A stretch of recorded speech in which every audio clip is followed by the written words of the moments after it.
Have you ever heard of the Fear Index? It's also known as the VIX, the SIBO Volatility Index. What this index does is it tracks the 30-day implied volatility of the S&P 500 based on SPX options. So the S&P 500 is an ETF of basically the largest stock companies in the US. So it equates to how uncertain people are with the stock market. So you see these higher spikes. Even though this index has been tracking since 1990, this chart only goes back to around 2002.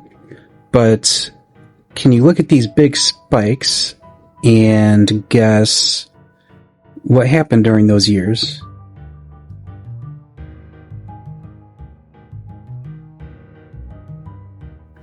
So first of all, the index usually stays around 20 points, plus or minus 10 points. So right now we are relatively calm, but if it jumps to like in the 40s all the way up to the 80s, then there's big uncertainty in the stock market. So back in around the turn of the century, the stock market was hit with several things in a row. There was the Y2K fears. There was the dot-com bubble burst, collapse of major hedge funds, of course 9/11 with the World Trade Centers, and a recession. And then around 2008,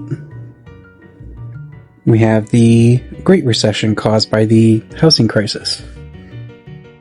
More recently, around 2020,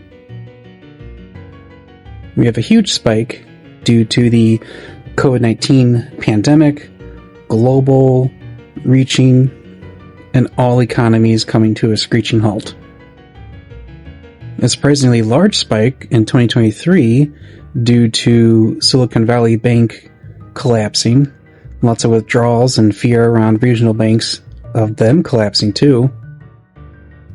And then most recently, around spring of 2025, we have the tariff announcements, and that caused uncertainty in global trade. So it's really interesting to just keep in mind that these spikes happen, and it's kind of a normal thing with the stock market that there's going to be increase in volatility during those times of political events and financial crises.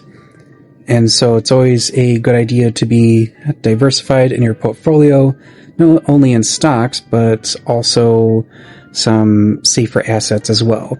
So when investors have panic sells and sell off, guess where they put their money? Drop a comment of where you think they put their money as a safe haven asset every time. Also, if you want me to go into the context and history of any of these events, please let me know, and I'd be happy to go through that. If you enjoyed this kind of content, please give me a like and subscribe, and I will see you in the next video.